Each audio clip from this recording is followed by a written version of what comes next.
12 de agosto de 1998, em Takamatsu, um grupo de adolescentes se infiltrou em um prédio com a placa Dragão Marinho. Era um antigo salão de pachinko fechado há vários anos. Dentro já não funcionava a eletricidade há muito tempo. As máquinas estavam quebradas e empoeiradas no canto, e os cômodos se deterioravam gradualmente. Em uma das despensas, eles se depararam com um refrigerador de bebidas. A porta de vidro estava coberta com jornais velhos, o corpo firmemente amarrado com linha de pescar. Tudo isso parecia incomum, e os adolescentes decidiram abrir a descoberta. Quando a porta cedeu, não restaram mais dúvidas. Dentro estava Kenji, que toda a cidade procurava há 3 semanas. Ele estava com as mesmas roupas. Ao lado havia uma rede quebrada e uma única ficha de máquina de jogos. Mas a atenção foi imediatamente atraída por um detalhe que tornou a descoberta verdadeiramente assustadora. Sua boca estava cheia de cigarras mortas. Depois disso, as buscas foram oficialmente encerradas. Começou a investigação, que muito rapidamente saiu dos limites de um caso comum de pessoa desaparecida. 20 de julho de 1998, Takamatsu, uma cidade na costa de Shikoku. O verão aqui é pesado. O asfalto começa a derreter, o ar treme de calor e os gritos das cigarras não param nem por 1 minuto. Na parte sul da cidade, entre bairros tranquilos com ruelas estreitas e casas uniformes, vivia uma família de 3 pessoas. O pai trabalhava em um escritório, a mãe cuidava da casa, e toda a atenção deles estava concentrada no filho, Kenji. O ambiente da família parecia familiar para tais bairros. Casas idênticas de 2 andares, bicicletas nos portões, roupas estendidas nas varandas. Os vizinhos se conheciam bem, todos levavam uma vida medida e não havia nada de incomum nisso. Mas Kenji tinha uma ocupação que imediatamente o distinguia entre as outras crianças. Ele era fascinado por insetos. Tinha uma rede, vários recipientes transparentes e um caderno onde cuidadosamente guardava tudo o que encontrava. Corria horas pelo quintal, pulava cercas, escutava o chiado das cigarras e sempre estava com essa rede nas mãos. Perto da casa deles havia um pequeno terreno junto a um antigo santuário shintoísta. O terreno não era novo, balanços tortos, arbustos crescidos e várias árvores enormes ao redor das quais constantemente circulavam cigarras. Para Kenji, este era o lugar ideal. Lá ele podia encontrar o que mais valorizava, espécies raras de insetos que depois mostrava às crianças da vizinhança. 20 de julho, por volta das 4 horas da tarde, a mãe o acompanhou até o portão. Tudo parecia comum. Ele saiu com roupas leves de verão, com sua rede habitual nas mãos e se dirigiu em direção ao santuário. Não havia nada de incomum nisso. Kenji frequentemente ia lá sozinho, e ninguém naquele momento podia supor que este seria seu último caminho conhecido. Quando o sol começou a se inclinar para o pôr do sol, a família percebeu que Kenji não havia voltado para casa. No início, isso não causou pânico. Pensaram que ele estava brincando com amigos ou havia se atrasado no terreno. Mas o tempo passava. Chegava o crepúsculo e ele ainda não aparecia. É precisamente a partir deste momento que começa a história das buscas, que rapidamente se transformou em um dos casos mais barulhentos para a pequena cidade. Naquele dia, tudo começou com uma ninharia a qual ninguém teria prestado atenção em uma situação normal. O relógio da casa mostrava o início das 5 e Kenji ainda não havia voltado. Normalmente, ele aparecia mais cedo, ou entrava correndo para pegar água, ou simplesmente se mostrava no portão para que a mãe visse onde ele estava. Mas agora o quintal permanecia vazio e a casa estava mais silenciosa que o normal. No início não houve preocupação.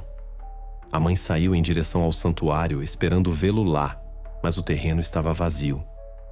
Apenas o ar quente tremia sobre o asfalto escaldante e o chiado agudo das cigarras parecia abafar tudo ao redor. Os balanços permaneciam imóveis. Não havia ninguém no banco. Ela o chamou pelo nome, mas em resposta, silêncio.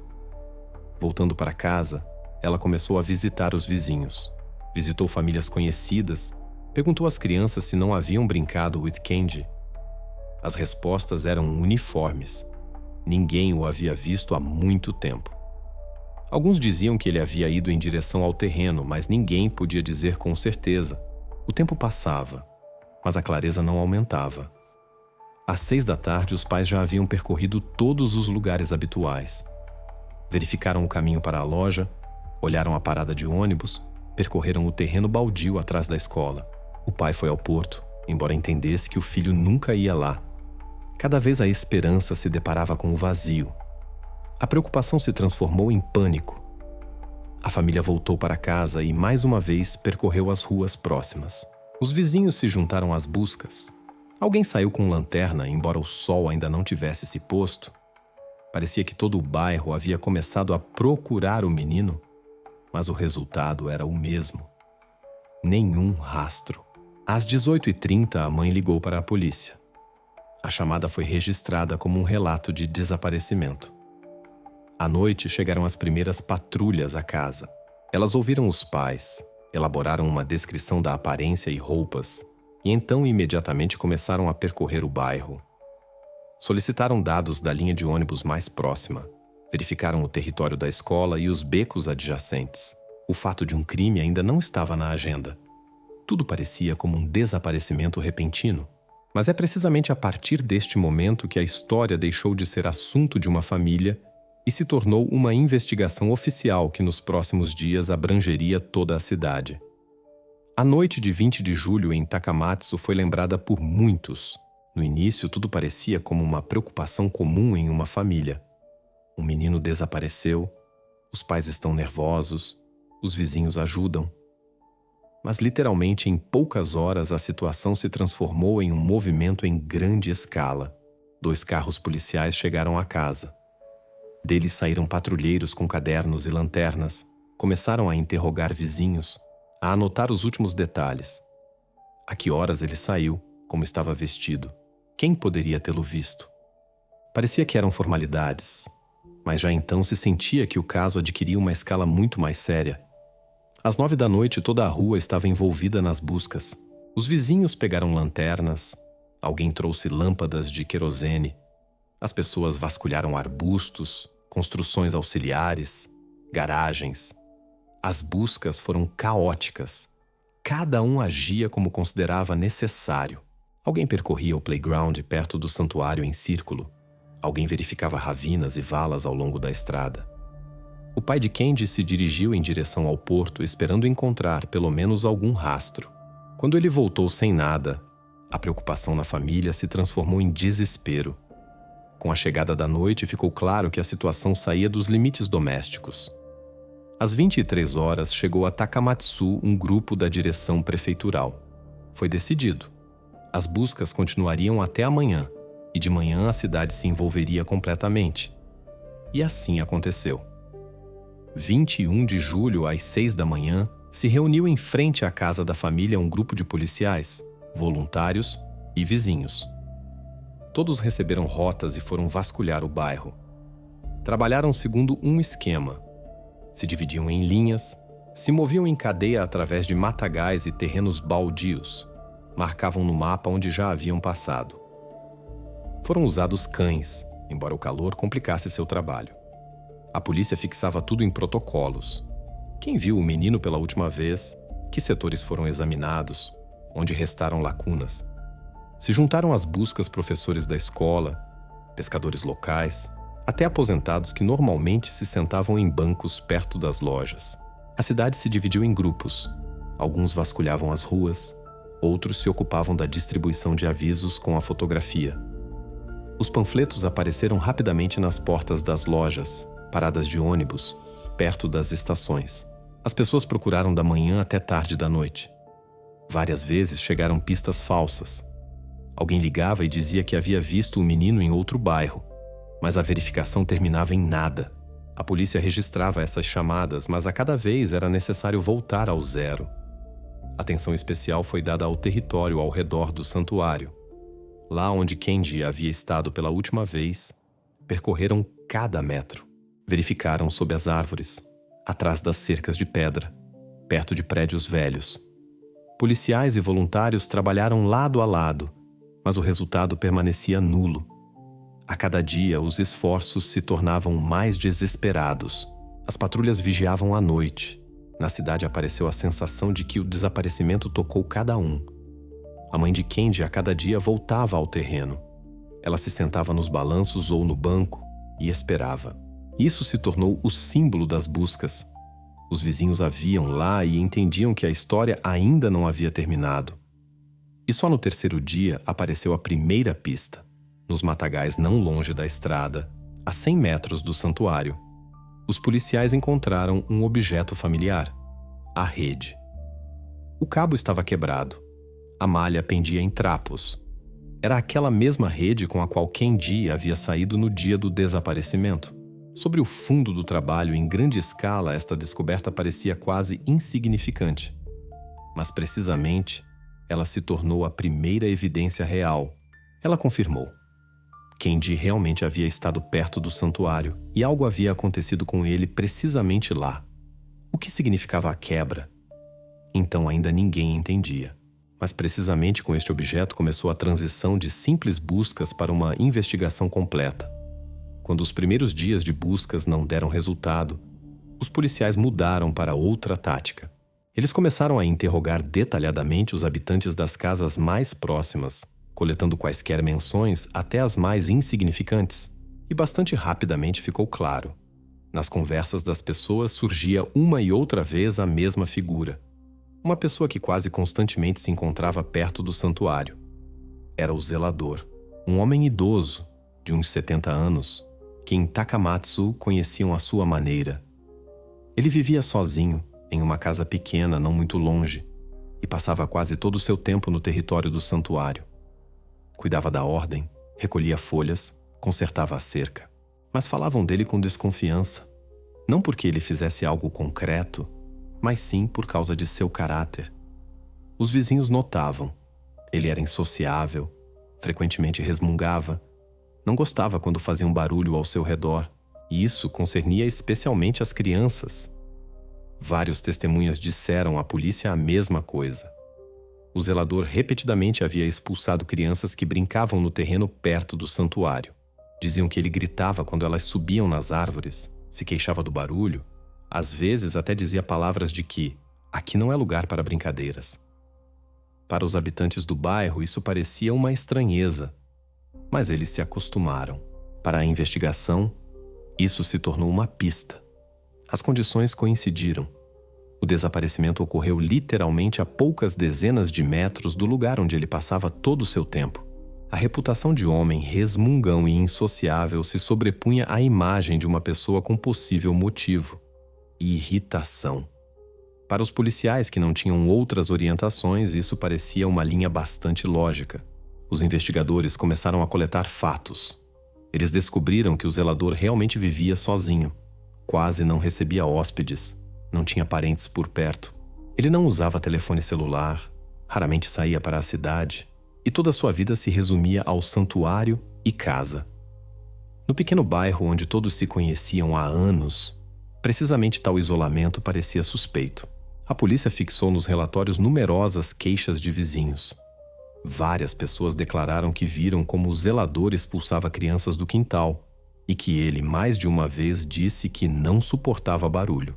No conjunto, isso parecia como o retrato de uma pessoa sobre quem realmente poderia cair o primeiro golpe de suspeitas.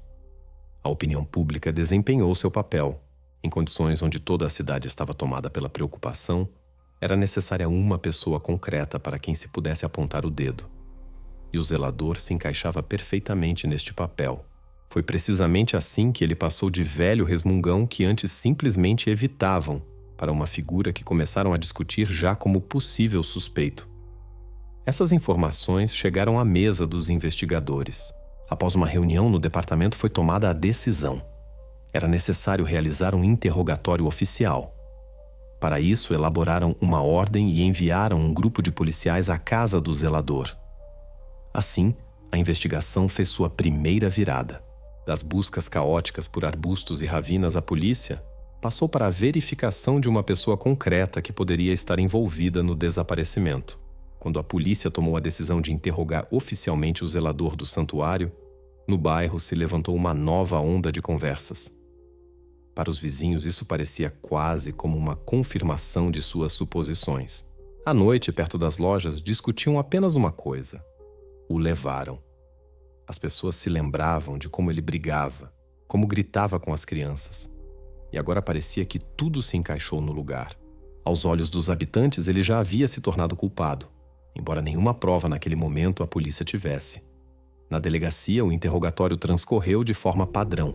Os investigadores agiram segundo o protocolo. Esclareceram onde ele se encontrava no dia 20 de julho, com quem se comunicou, o que fez. O zelador imediatamente negou qualquer relação com o desaparecimento de Kendi. Ele falava calmamente, sem nervosismo. Respondia claramente. Não se confundia nos detalhes. Para os operativos, isso parecia incomum. Muitos suspeitos começam a se defender ou se embaraçam na história. Mas ele se mantinha seguro. A pergunta-chave de onde ele estava no momento do desaparecimento, o zelador imediatamente deu uma resposta concreta. Ele contou que naquele dia havia ido à cidade vizinha para uma consulta médica. O horário da visita coincidia com o período quando Kendi foi visto pela última vez perto do santuário. Além disso, ele disse que podia confirmar suas palavras documentalmente. Havia guardado o comprovante da consulta e na clínica havia registros de visitas. Para os investigadores, isso se tornou uma verificação da qual dependia toda a versão. No dia seguinte, eles se dirigiram à clínica. No registro realmente estava a marca da visita e ao lado, sua assinatura. Os médicos confirmaram que o viram pessoalmente. Os funcionários do registro se lembraram que ele havia vindo, sentado na fila, se queixado da saúde. Também se encontraram pessoas que estavam lá mesmo e também o reconheceram. Todos esses depoimentos se formaram em um álibi de ferro. O horário da consulta e o horário do desaparecimento coincidiam, e a distância entre as cidades tornava impossível sua presença perto do santuário. Para a guia investigação, isso significava uma coisa: a pessoa para quem todo o bairro apontou não podia estar envolvida. Quando a notícia do álibi se espalhou pelo bairro, entre os habitantes começou a confusão. Aqueles que estavam certos de sua culpabilidade agora não sabiam o que pensar. Mas para a polícia a situação era muito mais difícil.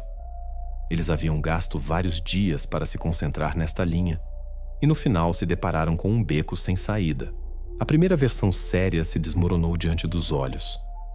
Nos relatórios, os investigadores fixaram: álibi verificado, confirmado por documentos médicos e testemunhas. Zelador oficialmente excluído do número de suspeitos. E junto com isso, o caso novamente não tinha nenhuma direção de trabalho. Este momento se tornou decisivo. As suspeitas, esperanças e pressão da opinião pública desabaram no nada. A investigação, que parecia já perto da solução, voltou ao ponto inicial. É precisamente após isso que a polícia começou a procurar outras versões que logo levariam a uma nova e muito mais sombria pista. Depois que o álibi do zelador se confirmou, a investigação ficou suspensa no ar.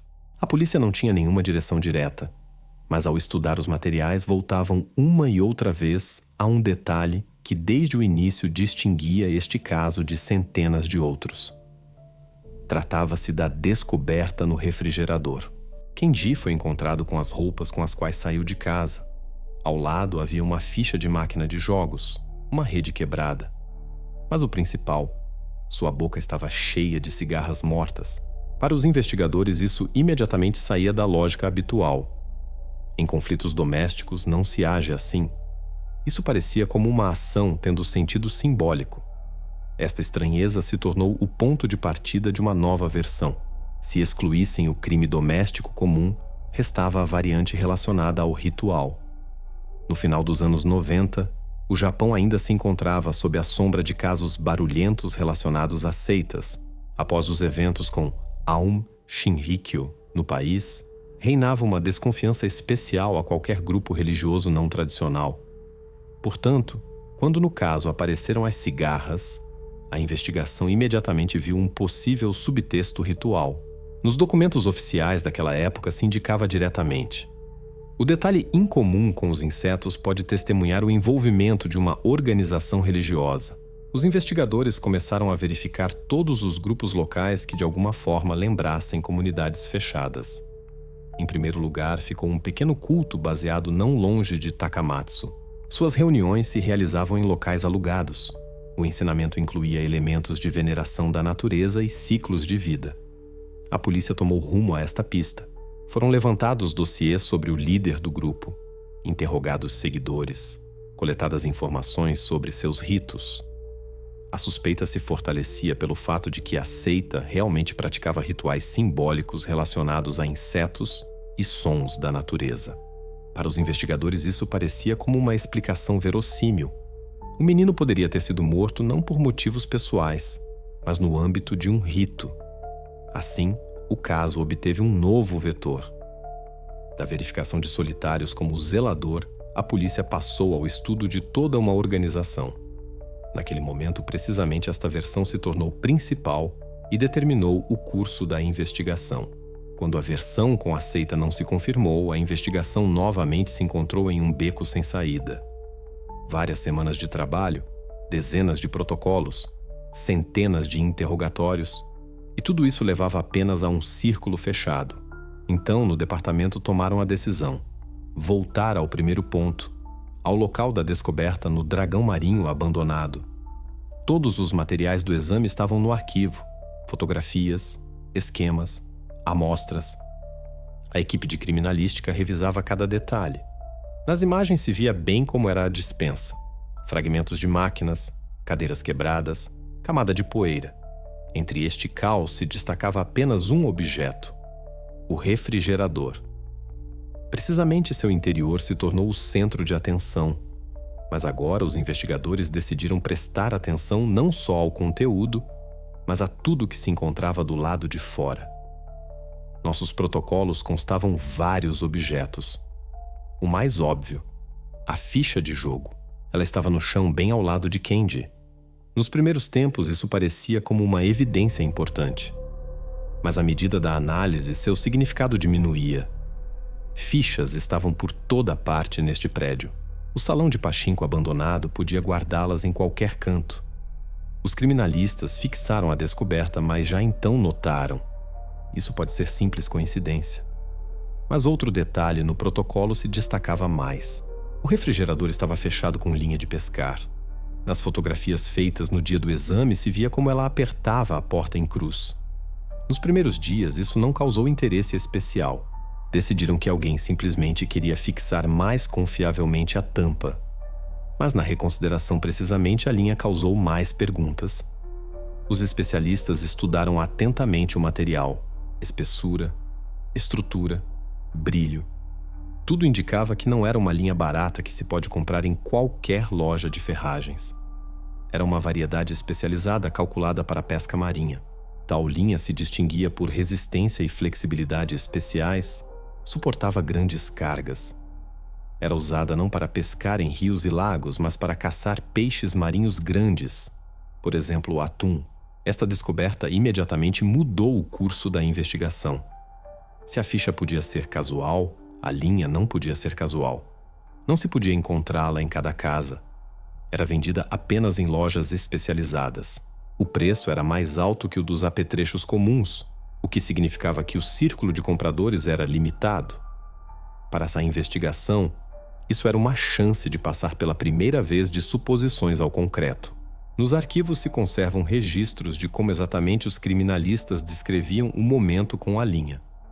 Um dos especialistas notou: este material é caro demais para que o usem para necessidades domésticas. Se encontrarmos o proprietário, ele se tornará o primeiro suspeito verdadeiramente significativo. Assim, um pequeno detalhe que no início parecia secundário se transformou na evidência principal do caso. Os investigadores entenderam: precisamente ela pode levá-los à pessoa que escondeu Kenji no refrigerador. É precisamente a partir deste ponto que começou uma nova etapa da investigação. Os policiais coletaram informações sobre todas as lojas da prefeitura onde no último ano havia sido vendida tal linha. Com base nestes dados, foi elaborada uma lista de compradores. Pela primeira vez no caso, apareciam nomes concretos. A linha que envolvia o refrigerador nos primeiros dias pareceu aos policiais um detalhe comum.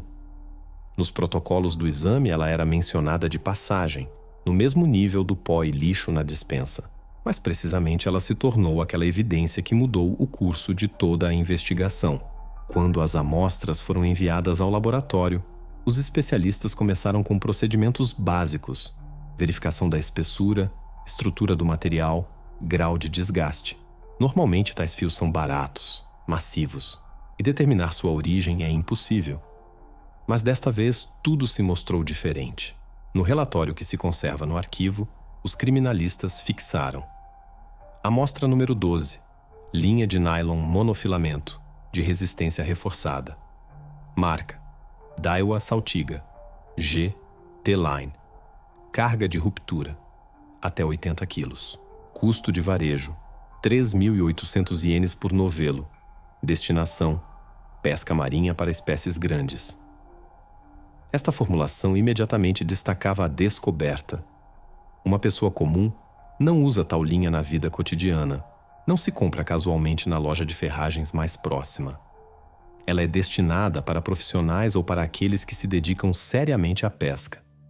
E não simplesmente pesca, mas marinha. Os especialistas notaram ainda vários detalhes. A linha estava em bom estado, sem desgastes fortes e nós. Isso significava que ela quase não havia sido usada. O brilho de fábrica se conservava. Na superfície não havia rastros de água ou sal. Tudo indicava que o novelo havia sido aberto recentemente e o criminoso havia usado apenas uma parte. Em um caso onde não havia nem testemunhas, nem câmeras de vigilância, nem evidências diretas, finalmente aparecia um objeto que se podia rastrear. Ao contrário da ficha de jogo que se explicava facilmente pelo local da descoberta, a linha tinha uma origem concreta. Os investigadores entendiam. Cada loja mantém registros de vendas de apetrechos especializados. Em cidades pequenas, tais artigos não são comprados casualmente e massivamente. Isso significa que se pode elaborar uma lista de compradores e verificar cada um. Desta forma, o círculo de busca se reduzia de milhares de habitantes da cidade para várias dezenas de nomes. Para a polícia, isso foi um verdadeiro avanço. Nos materiais do caso se conservam as palavras de um dos operativos. Pela primeira vez, sentimos que podíamos nos agarrar a um fio real. Todo o resto desmoronava, e aqui tínhamos um caminho concreto. A partir deste momento, o trabalho da investigação deixou de ser caótico. A atenção se transferiu para as lojas de artigos de pesca. Começou a coleta de dados sobre quem nos últimos meses havia adquirido precisamente esta marca de linha. E precisamente aqui, pela primeira vez, deveria soar o nome de uma pessoa que externamente parecia um vizinho exemplar, mas na realidade escondia um terrível segredo. Enquanto os criminalistas estudavam a linha, o trabalho operativo continuava em outras direções. E a principal delas permanecia a versão do assassinato ritual. A própria descoberta com as cigarras se destacava muito evidentemente do quadro habitual para que pudesse ser ignorada. Portanto, paralelamente ao laboratório, a polícia verificava grupos religiosos locais. Logo, a atenção se concentrou em uma pequena comunidade baseada não longe de Takamatsu. Seu líder, um homem de meia-idade, reunia ao seu redor várias dezenas de seguidores. Suas reuniões transcorriam em local alugado. O ensinamento se construía sobre ideias de harmonia com a natureza e ciclos de vida. Na cidade, os olhavam com desconfiança e circulavam os rumores mais diversos. Para a investigação, isso parecia como uma versão de trabalho. Vários vizinhos diziam que os membros deste grupo às vezes realizavam rituais estranhos nos quais eram usados insetos e objetos simbólicos. Tudo isso em conjunto parecia uma explicação lógica daquele detalhe terrível com as cigarras. O líder da comunidade foi convocado para interrogatório. A conversa foi longa e detalhada. Ele negava qualquer envolvimento, insistia que seus rituais nunca saíam dos limites de ações simbólicas e não supunham violência. Segundo suas palavras, no dia do desaparecimento de Kendi, ele junto com o grupo se encontrava em seu local. Realizava uma reunião e isso podia ser confirmado por dezenas de pessoas. Os investigadores organizaram uma busca. Verificaram livros, objetos rituais, pertences pessoais. Nos protocolos foi fixado. Nada que pudesse ter relação com o caso foi encontrado. Nenhuma coincidência no tempo, nenhuma ligação com Kendi ou sua família. Tudo indicava que a versão se sustentava exclusivamente na semelhança externa: cigarras e grupo religioso estranho. Quando os depoimentos dos participantes da comunidade coincidiram e confirmaram o álibi de seu líder, a investigação foi obrigada a reconhecer: a polícia não tinha nenhuma única evidência real ligando esta pessoa ao ocorrido. Esta versão se fechou oficialmente como insustentável. Desta forma, a segunda grande linha de investigação desmoronou. Primeiro excluíram o zelador do santuário. Agora, o grupo religioso. E a polícia restava apenas uma evidência que realmente podia levar à solução. Era a linha encontrada na porta do refrigerador. No final dos anos 90, os investigadores não tinham bases de dados eletrônicas, câmeras em cada esquina e sistemas de reconhecimento facial. Para encontrar o comprador da linha de pesca especializada, era necessário agir à moda antiga: telefonemas, registros de papel, listas infinitas. Mas precisamente este trabalho minucioso levou a polícia a uma pessoa que à primeira vista parecia a mais comum. Os investigadores começaram com um interrogatório das lojas. Em Takamatsu e cidades vizinhas funcionavam apenas vários pontos onde se vendiam apetrechos para a pesca marinha. Lojas de ferragens comuns não tinham tal linha. Ela custava caro e se destinava a um círculo estreito de clientes. Portanto, a tarefa era realizável. Era necessário coletar todos os registros de vendas do último ano. Cada loja mantinha livros de registro em papel. Lá se fixavam as compras grandes. Às vezes deixavam sobrenomes de clientes. Em um lugar encontraram recibos de mercadoria velhos. Em outro, registros no diário de pedidos. Os vendedores se lembravam dos compradores constantes, nomeavam aqueles que regularmente vinham buscar apetrechos.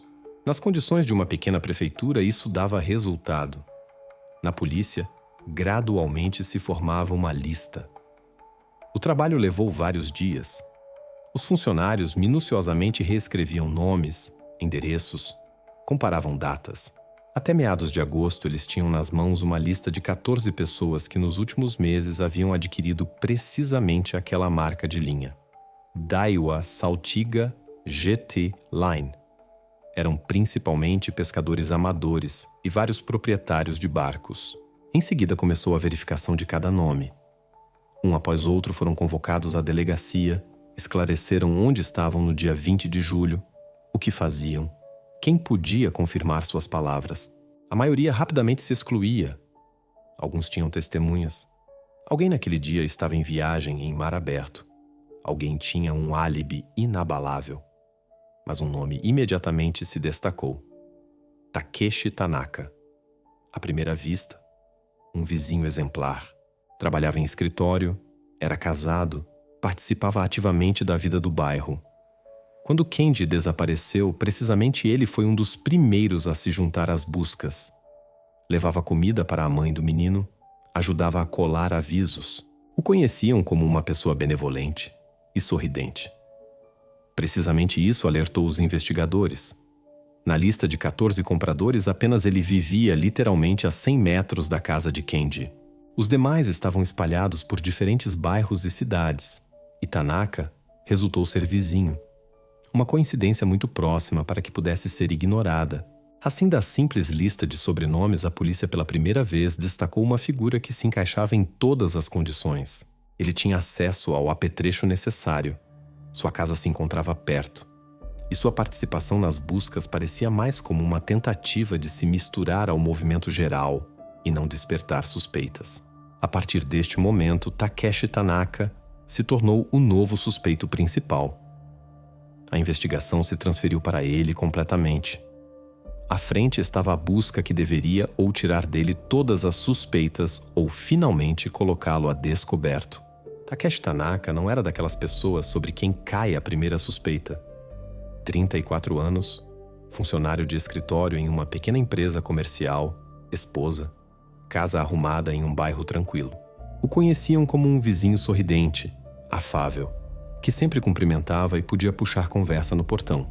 Os vizinhos notavam que ele nunca se envolvia em conflitos, sabia cativar e até parecia um pouco mais amigável que a maioria dos homens do bairro. Aos olhos do entorno, ele parecia uma pessoa irrepreensível, sempre com camisa limpa, bem penteado, com um sorriso leve, como se não tivesse preocupações nem problemas ocultos. Precisamente tal imagem criava-se impressão de confiabilidade e confiança. Não ocorria a ninguém que esta pessoa pudesse estar no centro de uma investigação. Quando Kendi desapareceu, Tanaka foi um dos participantes mais visíveis das buscas. O viam em diferentes grupos. Ele ajudava a colar avisos, levava água para os voluntários, aconselhava onde mais se podia olhar. Várias testemunhas diziam que ele mesmo propunha verificar lugares de difícil acesso, como se quisesse mostrar um envolvimento especial. Mas o que mais se recordou foi seu cuidado com a família de Kendi. Quase todo dia ele passava na casa deles, levava comida. No arquivo do caso, se conserva um registro das palavras da mãe. Ele levava bolinhos de arroz e sopa. Dizia que precisávamos nos manter firmes. Eu acreditava nele. Pensava que era uma boa pessoa que entendia a nossa dor. Sobre o fundo dos demais vizinhos, Tanaka se destacava. As pessoas ajudavam, mas tinham suas próprias famílias e preocupações. Ele parecia ter dedicado todo o seu tempo a este assunto. Então isso era percebido como uma manifestação de compaixão. Mas aos olhos dos investigadores, tal insistência parecia diferente. Muito frequentemente ele aparecia perto dos locais de busca. Muito demonstrativamente ajudava. Muito profundamente penetrava na vida da família. Quando a lista de compradores de linha se reduziu a 14 nomes, e entre eles resultou estar seu nome, tudo se encaixou no lugar. A pessoa que vivia literalmente a 100 metros da casa de Kendi, que tinha nas mãos aquele mesmo tipo de apetrecho e que ao mesmo tempo desempenhava o papel de amigo da família, agora se tornava o principal suspeito. A decisão foi tomada rapidamente. A polícia elaborou uma ordem de busca do garagem e convocou Tanaka ao departamento. O interrogatório foi realizado em ambiente oficial. Diante dos investigadores se sentava a mesma pessoa. Calmo, arrumado, cortês. Ele negava tudo. Falava de sua paixão pela pesca. Assegurava que a linha era apenas parte de seu hobby e que sua ajuda nas buscas se explicava apenas pela participação humana. Mas para a polícia ele já não era o bom vizinho. Era uma pessoa que se encontrava no centro mesmo das evidências. E embora ainda não houvesse provas diretas, os investigadores entendiam. Precisamente a busca em sua casa podia dar a resposta definitiva. Era o ponto de não retorno. A pessoa em quem confiava a mãe de Kendi se transformou no principal suspeito. Restava verificar o que se escondia em seu garagem e casa. E precisamente lá, a polícia esperava encontrar rastros diretos ligando Tanaka ao dragão marinho. A busca na casa e garagem de Takeshi Tanaka começou cedo pela manhã. Desta vez, a polícia agiu de forma maximamente precisa. Os operativos fixaram cada detalhe. Apreenderam tudo que podia ter importância. Na casa, a ordem era perfeita. À primeira vista, nada suspeito. Mas a atenção dos investigadores imediatamente se transferiu para o garagem. Precisamente lá se guardavam seus apetrechos e equipamento de pesca. Na prateleira descobriram um novelo de linha, exatamente da mesma marca que aquela que havia envolvido o refrigerador no dragão marinho. Cor, espessura, resistência. Tudo coincidia com a amostra encontrada no local do crime. Os especialistas depois confirmariam. É um produto idêntico. Mas a descoberta não se limitou a isso. No canto havia um par de botas de borracha para pesca. À primeira vista eram comuns, mas os criminalistas prestaram atenção ao depósito na sola. No exame detalhado, resultou que na borracha se conservavam partículas de terra e pó de vidro microscópico. Depois, a análise mostrou. A composição coincidia completamente com as amostras de terra e fragmentos de vidro do local auxiliar do salão de patinco. Para a polícia, isso se tornou o momento decisivo. A linha provava a ligação com a preparação do ocultamento. As botas ligavam Tanaka diretamente ao local da descoberta. A coincidência destas duas evidências estava excluída. Precisamente neste momento, para essa investigação ficou claro. O bom vizinho e participante ativo das buscas era aquela mesma pessoa que procuravam. A perícia confirmou. As partículas na sola das botas coincidiam por composição química com os materiais do local auxiliar. No relatório constava: A probabilidade de coincidência casual está excluída. As amostras são idênticas. Após isso, a polícia oficialmente apresentou a acusação a Tanaka e o deteve. Assim terminou a fase de suposições e rumores. Agora a investigação tinha provas irrefutáveis. Tanaka resultou ser não simplesmente vizinho e participante das buscas, mas uma pessoa que as evidências ligavam diretamente ao ocultamento de Kenji não, dragão marinho, abandonado. Takeshi Tanaka novamente estava sentado na sala de interrogatórios. Desta vez a atmosfera era diferente. Diante dele, sobre a mesa, puseram as fotografias do garagem, o relatório da perícia e o próprio novelo de linha. O investigador falava calmamente, mas firmemente. Ele enumerou as descobertas. Linha idêntica àquela que apertava o refrigerador.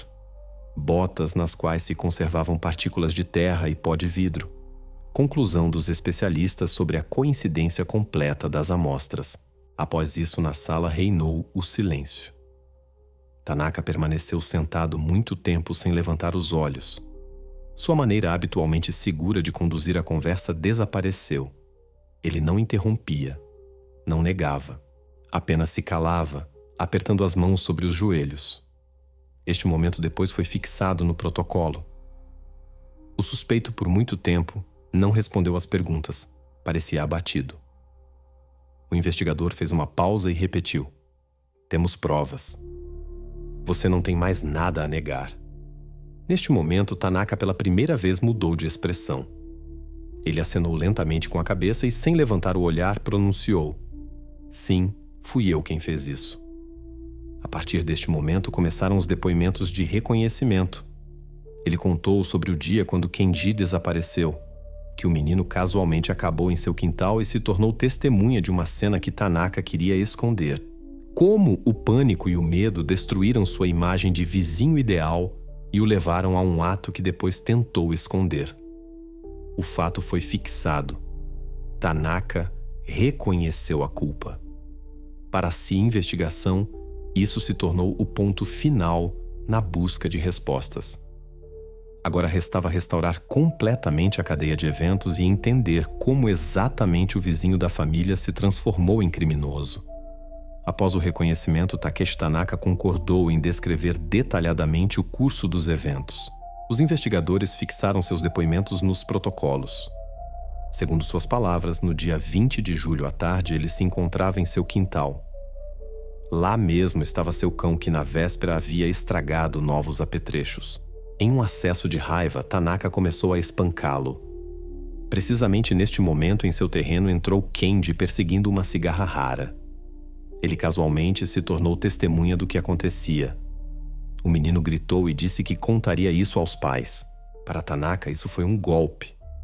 Sua vida se construía em parecer honrado, vizinho amigável. Ele temia perder a face aos olhos do bairro mais que qualquer coisa. Em pânico, ele agarrou Kenji, tampou sua boca e tentou fazê-lo calar. Tudo aconteceu rapidamente. Quando ele percebeu o que havia feito, já era tarde demais. Em seguida, os eventos se desenvolveram de forma ainda mais sombria. Tanaka transferiu o corpo para o garagem e o escondeu em um refrigerador velho que há muito não funcionava. À noite, por volta das 2 horas, ele carregou o refrigerador em sua van e o levou ao salão de pachinko abandonado. O lugar ele escolheu especialmente, na periferia, onde não havia casas habitadas e onde raramente alguém entrava. O detalhe mais terrível continuavam sendo as cigarras. No interrogatório, ele esclareceu que fez isso depois. Segundo suas palavras, foi uma tentativa impulsiva e perversa de despistar a polícia. Ele esperava que as forças da ordem pensassem em um motivo ritual e seguissem uma pista falsa. Além disso, ele confessava que isso foi um ato de maldade. Kenji adorava capturar insetos, e precisamente este hobby o levou ao quintal de Tanaka. Desta forma, a investigação obteve o quadro completo. A versão do assassino coincidia com as evidências e explicava cada detalhe, desde a rede quebrada até a linha de pescar. Mas à frente restava o tribunal onde era necessário provar a culpa de Tanaka já de forma oficial. Na primavera de 1999, o caso de Takeshi Tanaka chegou ao tribunal da prefeitura de Kagawa. O processo começou em março e imediatamente atraiu a atenção não só de Takamatsu, mas das cidades vizinhas. Os vizinhos que o conheciam como um homem bom e sorridente agora se sentavam na sala e ouviam detalhes dos quais era impossível se afastar. Os promotores construíram a acusação sobre 3 pilares. Primeiro, os depoimentos de reconhecimento do próprio Tanaka. Segundo, as evidências encontradas em seu garagem. Novelo de linha e botas de pesca com partículas de terra e pó de vidro. Terceiro, as perícias que coincidiam completamente com as amostras do local auxiliar do salão abandonado. No conjunto, isso excluía quaisquer dúvidas. A defesa construiu sua linha no fato de que o assassinato não foi premeditado. Os advogados insistiam. Tanaka agiu em estado de afeto, se assustando com o desmascaramento e não planejava tirar a vida do menino. Seus atos depois, ocultamento do corpo e encenação com as cigarras, se explicavam pelo pânico e medo. O tribunal ouviu ambos os lados, estudou materiais, proclamou protocolos. O quadro se formava unívoco. O crime não foi preparado antecipadamente, mas se distinguia por crueldade especial na tentativa de esconder os rastros. O veredicto foi emitido no final de março. Takeshi Tanaka, reconhecido culpado de assassinato por negligência, complicado por ocultamento do corpo e ações dirigidas a induzir a investigação ao erro. Sentença: 20 anos de privação de liberdade. Assim, o processo judicial pôs o ponto final no caso que abalou todo o Takamatsu no verão de 1998. Mas mesmo após a sentença, restavam perguntas às quais ninguém obteve resposta. Após o tribunal, a vida em Takamatsu gradualmente voltou ao curso habitual, mas as consequências daquela história permaneceram. A família de Kenji não viveu muito tempo em sua casa. Os vizinhos diziam que a mãe não conseguia mais passar pelo terreno perto do santuário. Um ano depois, a família se mudou para outra cidade e mais ninguém os viu naquele bairro. O velho salão de pachinko onde foi feita a descoberta permaneceu em pé ainda há vários anos. Suas janelas permaneceram tapadas, mas ao redor do prédio constantemente se aglomeravam adolescentes que eram atraídos pela má fama. As autoridades tomaram a decisão de demoli-lo para acabar com os rumores. Em seu lugar depois construíram um depósito, e do dragão marinho não restou nem rastro. O cão por causa do qual começou o conflito fatal foi apreendido pela polícia durante a busca. O animal foi entregue a um abrigo onde permaneceu. Nos protocolos foi fixado: nele realmente havia rastros de espancamento, o que mais uma vez confirmava as palavras de Tanaka. O próprio Tanaka cumpria a pena em prisão de regime rigoroso. Seu nome em Takamatsu não era mais pronunciado em voz alta. Para os vizinhos, ele desapareceu tão subitamente quanto havia aparecido em suas vidas com uma nova e terrível qualidade. Mas mesmo após a sentença no caso, restou um detalhe que até o final não recebeu explicação. Tanaka reconheceu a culpa, contou detalhadamente sobre aquele dia, explicou seu medo de ser desmascarado. Mas quando se tratava das cigarras, ele apenas repetia: "Isso simplesmente me veio à cabeça então." Para os investigadores e psicólogos, isso ficou como um ato de crueldade impulsiva, uma tentativa de despistar a polícia e ao mesmo tempo profanar o que Kenji mais amava. A história terminou oficialmente, mas seu detalhe final deixou um gosto amargo. Nos materiais do caso, ela permaneceu como a parte mais inexplicável e inquietante, símbolo de que mesmo após o reconhecimento, nem todas as respostas são obtidas.